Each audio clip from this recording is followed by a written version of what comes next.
Hello. Before we get started, I just want to mention that I am a little under the weather as I record this, so if I sound a little bit different, that will be why. Sorry in advance. First off, let's talk about the last video. We had a lot of actually-ers in the comments, which comes with the territory of a theory video, but I will admit it's my fault for being more objective than I should have been. I'll take that note down going forward. Anyways, I wanted this video to be a little more lighthearted, a fun frolic through the fields, if you will. And what's less YouTube comment essay inducing than a completely groundless, theoretical tournament decided by the arbitrary choosing of Pokemon teams based on Hollow Knight NPCs? That's right. Today is the day we find out who the best Pokemon trainer is in all of Hallownest.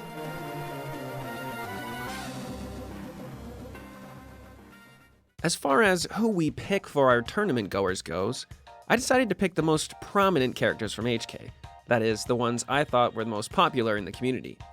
However, there's too many to choose from, and while I did enjoy doing 64 computer-only tournaments in Melee on the GameCube back in the day, I don't have that much time on my hands, so we're just going to stick with a roster of 8. This will give us some solid competition, while also allowing me to keep my sanity. So, without further ado, here's our roster. We have the Knight, Hornet, THK, the Pale King, Quirrell, Sly, Dung Defender, and Zote. No, I will not be taking questions. So now we have to decide which Pokemon to include on each team. To make things fair, I wanted to have a cap on the total BST of each team. For those who don't know, BST stands for Base Stat Total. BST is one of the main factors that helps determine a Pokemon's growth rate for each of the 6 major stats: HP, Attack, Defense, Special Attack, Special Defense, and Speed. Basically, the higher a Pokemon's BST, the stronger it naturally becomes over time. For example, Sunkern has one of the lowest BSTs in the game with 180, and Eternatus has the highest BST in the game with a 1125.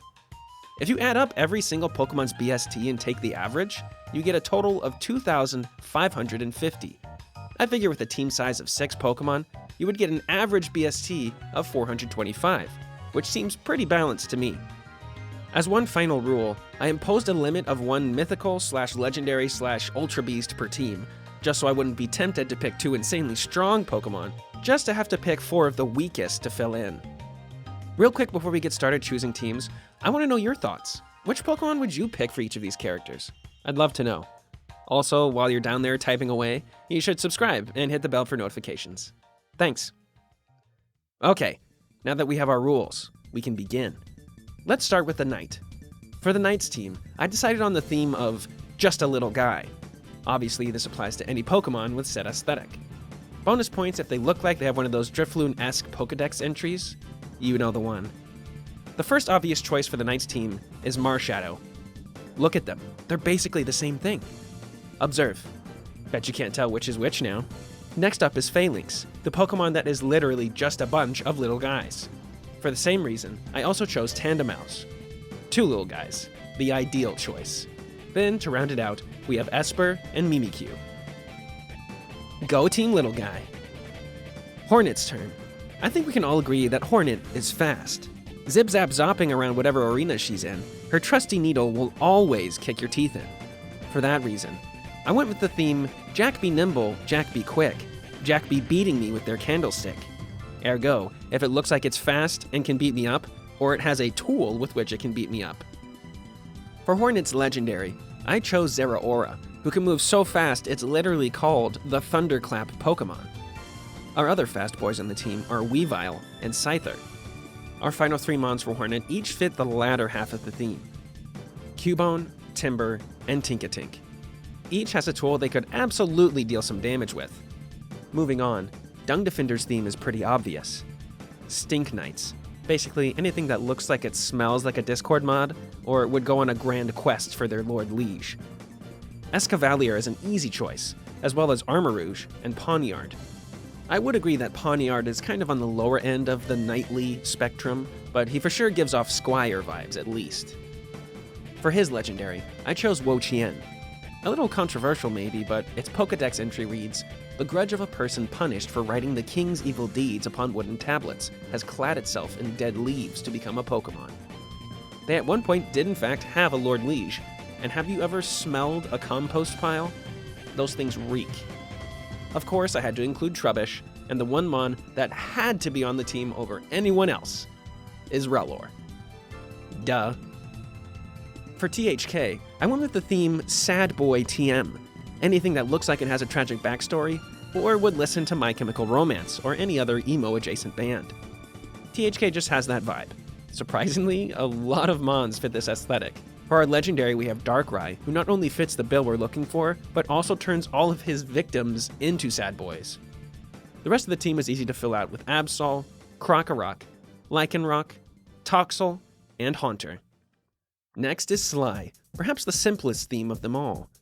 Any Mon with a sword, related to a sword, or could tangentially be perceived as a sword. He's the Nail Sage. It's pretty self-explanatory. Obvious choices here. Cerulege has swords for arms.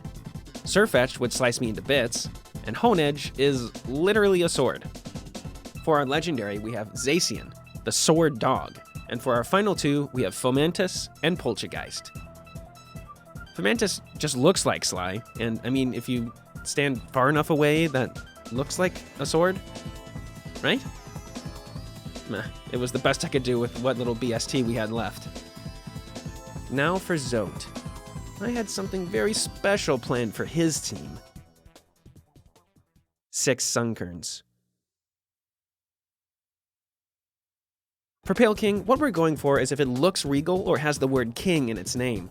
Obviously, we're taking Slow King and King Gambit. King Gambit? King Ambit?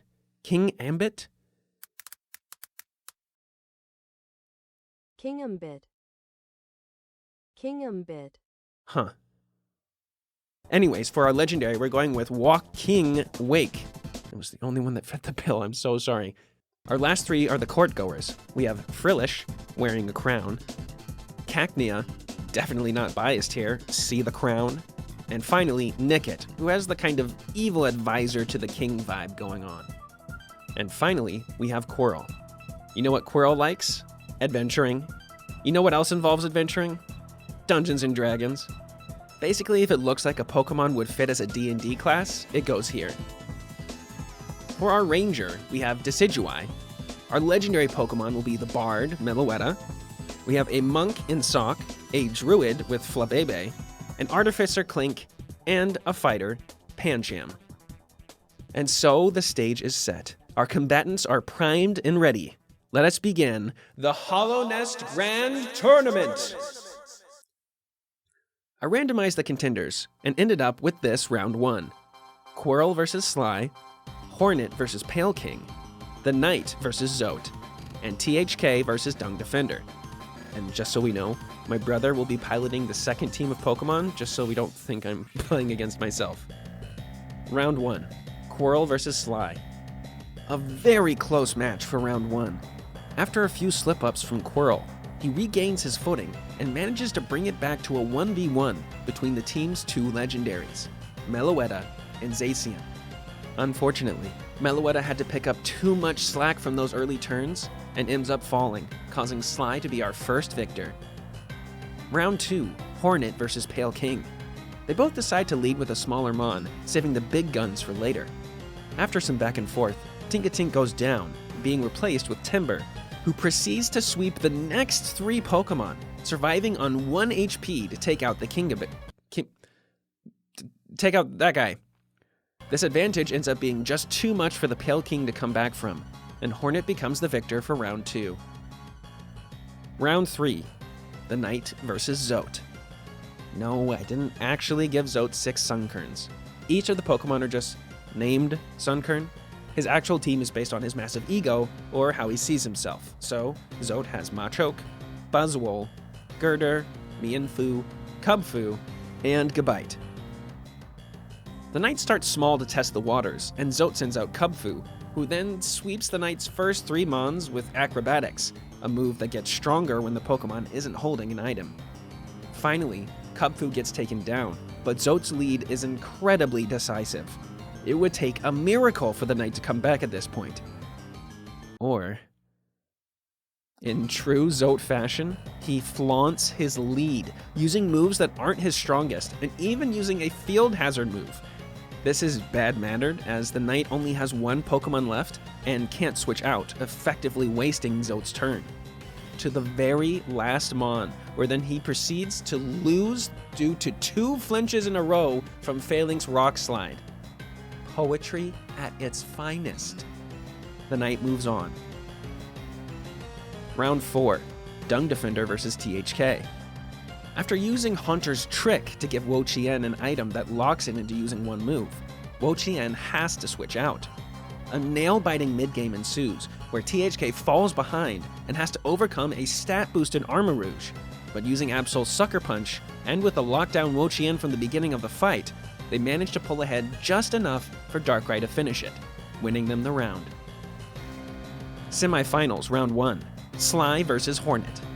Sly goes with a strong lead, sending out Zacian first. After some insane crit luck from both sides, Timber goes to work again, clearing out Zacian, Honedge, and most of Ceruledge. Hornet's speed becomes too much for Sly to come back from, sending Hornet to the grand finals. Round 2, the Knight versus THK, the classic matchup. The match starts. I know what happens here. What could possibly happen? Mimikyu is able to get some good setup, but THK is able to bring back the lead with a clever Focus Sash Endeavor play from Toxel, and with the lucky Paralysis from Static, evens up the score. THK then outplays the Knight again, swapping into Absol to prevent Psychic from dealing any damage. Psychic doesn't affect Dark type. Turns out, THK was one step ahead of the Knight the whole time, having another massive swap out to cause Tandemaus to switch their Black Sludge onto Toxel, a poison type, meaning they begin to heal instead of the intended slow poison effect Black Sludge usually has. THK is only on one Mon, but the Knight's team is just too weakened from the rest of the fight, leading THK to victory. Which means the grand finals are Hornet versus THK. The fight begins, and deja vu? What's the plan here? Hornet sacrifices Tinkatink to set up Stealth Rock, a move that will damage a Pokemon anytime it enters the field. THK won't be able to play around the clever swap-outs this time. Hornet has to swap out now to reset the effect of Choice Scarf, but Cubone isn't fast enough to get a hit off on Haunter, putting THK ahead. Hornet pulls out the ace, Timber, to try and get back in the lead. With the help of Eviolite, Timber lives a super effective Psychic and one-shots the Haunter with a lucky crit. He then takes care of Absol as well, using Drain Punch to gain health back in the process. Hornet is now up 5 Pokemon to THK's 3. Timber did good work, but the paralysis ends up being too much against Darkrai, and he goes down. Hornet has no choice but to send in Zeraora to take out his massive threat, but then Weavile also tries to claw his way back in, but due to Darkrai's clever setup of Substitute on its first turn, it isn't able to deal enough damage to finish the job. Hornet has one chance to come back from this. Scyther needs to come in and kill Darkrai to make it a 2v2. Scyther and Tinkatink versus Lycanroc and Krokorok. Unfortunately, Darkrai is just too fast, and one-shots Scyther with an Ice Beam. Tink-a-tink! Go, Tink-a-tink! No! No! It's over! That means we can officially crown THK as the #1 Pokemon trainer in all of Hallownest. Thanks for watching, everyone. I know this one was kind of silly, but I like these kinds of thought experiments, so thanks for indulging me. See you in the next one.